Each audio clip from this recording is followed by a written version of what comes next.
I'm very excited and delighted that Prime Minister Modi's government in India has been doing a lot to revive the ancient yoga tradition, including Ayurveda.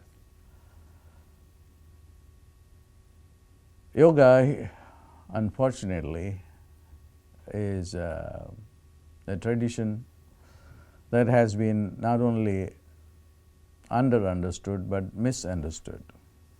Yoga is not simply a physical exercise, and that is the common understanding of people.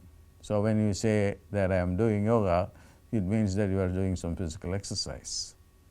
Yoga is a very involved subject, is a practice. For instance, go to Patanjali's Yoga Sutra, whom I consider Patanjali as the father of yoga. Yogas chitta vritti nirodha. Yoga is stopping the mind. And how many people understand yoga as a practice to stop the mind? And why you have to stop the mind? Patanjali answers by saying that because then only you can see your real self. Your real self is something that can give you omniscience, omnipotence, and omnipresence. So the yogis were into acquiring the highest knowledge that is possible, not linear scientific technological understanding. They are not satisfied with that. They just wanted to understand the ultimate wisdom behind or embedded in human existence. How about the scriptural evidence for yoga being the highest intelligence? Look at the Bhagavad Gita. The Bhagavad Gita says, yoga is karmashu kaushalam. Skill in action is yoga. It is not physical exercise. And it also says dukkha samyoga vyogam. It can also put an end to your pain. And you see the Vaisheshika also talking about dukkha abhava. So it can stop pain. So there is a different understanding of yoga, and that is what is going to give India a very, very prestigious position, because yoga is the study of the highest wisdom. And through this highest wisdom, you can understand what life is and live life to the maximum possible level. And this is what the yogis were trying to understand. And Krishna says, it is skill in action. Whatever you do, it should be a very fruitful and skillful action. Karmasu kausalam. And yoga will help you. So if you do physical exercises, will it help? No. It will help for the body, but will it help you in understanding skillful action, or will it stop pain? Then primarily yoga is, as Patanjali says, chitta vritti nirodha. It is a matter of understanding the technology of stopping the mind. There's great understanding about it, because the mind is giving you limited access to reality. As long as you have the mind, you will never be able to see reality in totality. Patanjali used the word swarupa. Your real self is omniscient, omnipotence, and omnipresence. And nobody is living that life because they don't practice yoga. Having said that, I have to add that I don't want to present yoga in a traditional way. Yoga should be presented as a brain science, a science that even modern neuroscience is not anywhere near to the understanding that the yogis had about the brain. Many years ago, in 1985, I presented a paper in a conference while I was at the University of Pittsburgh, and it was about the understanding of the brain by the yogis and the Indian tradition as represented in the 5 heads of Shiva, 4 heads of Brahma, and 6 heads of Kartikeya. These all represented different parts of the brain. And it was a conference I was very proud to be a part of. The head table where a Nobel laureate from Princeton was chairing the session. Eugene Wigner, he passed away now. He was an associate of Einstein, but he was very much into studying human consciousness. So how am I going to teach yoga now? As a brain science that helps you to stop the mind, that helps you to stop stupid thoughts. The yoga to me is a stupid thoughts inhibitor. Yoga will inhibit stupid thoughts coming into the brain. And they had great understanding.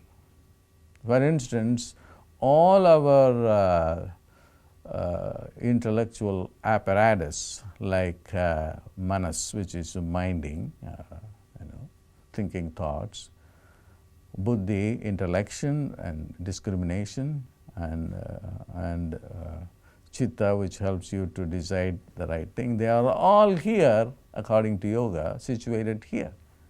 That's why they put some rudraksha hitting this area. Because this area is connected to the reticular formation, the pons and the basal ganglia, and your respiration is associated with here, because basically your respiration or your breathing has to change in order for you to move from a human-based intelligence to a divine consciousness, which is available in the pituitary and the pineal gland. So if you are going to teach yoga in a traditional way, following Patanjali or whom I have great respect for, it is not going to be relevant to the 21st century. So if you want yoga to be understood by the entire world, it has to be understood as in terms of neuroscience, and it can contribute a lot to the neuroscience. And the neuroscientists will be so amazed to know how these people were able to know about, for instance, the third eye, what they call now they know that this pineal gland exactly looks like an eye. It has a cornea, it's a retina. And how did they know about the cornea and the retina? Did they cut open the brain and then find out if there is an eye, a cornea, and then a retina? No. They had an understanding which came to them through a non-physical means, and that is yoga. So yoga helps you to understand things in a different way than a linear scientific technological understanding leads us to. So yoga has a great future, great future. So going forward, I would like the next Yoga Day, International Yoga Day, should focus on yoga as understood by Patanjali, who said it is chitta vritti nirodha. Again, Patanjali has to be understood not, speaking certain words, because Patanjali was a very realized saint. Chit, Brit, these are sounds, phonemes, that can create specific states of mind. And this is the research that I have started doing research with some scientists. And then there is a scientist, a neuroscientist at Harvard Medical School. He has been working with me and going to test this signature of these phonemes on the brain through fMRI studies. Now, the Carnegie Mellon University in Pittsburgh, for instance, has come up with devices, again using fMRI studies, that you can even, the computer can understand what you are thinking about. Of course, they are very, very, in the early stage, but then there is proof that through computers can tell what you are thinking about. But what Patanjali is saying is, as long as you are thinking, then you will have the known knowledge.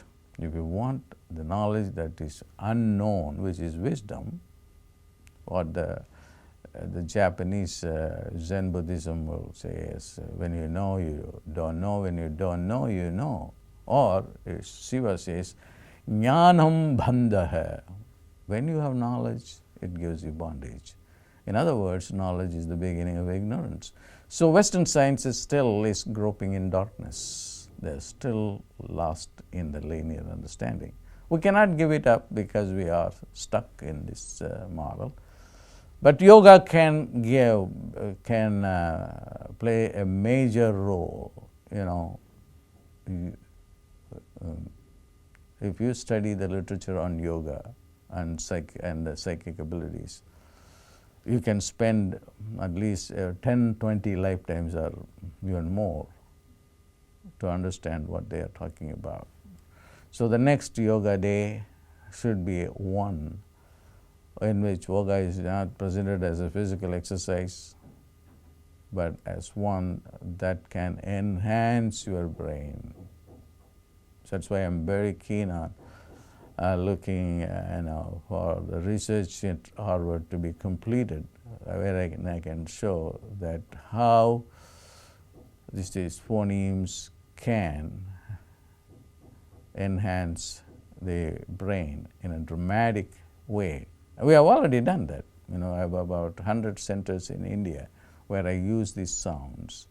And with the children from very humble backgrounds, poor people, and within a few weeks of using these sounds, their brain changes dramatically, as represented by the results that have come from all these schools. And now I'm very happy that the U.S. schools, public schools, government schools, have also introduced this phonemic intelligence, which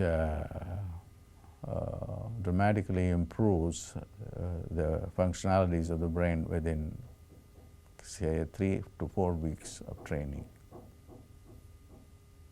I look forward to collaborate with people in advancing yoga as a neuroscience, as brain science.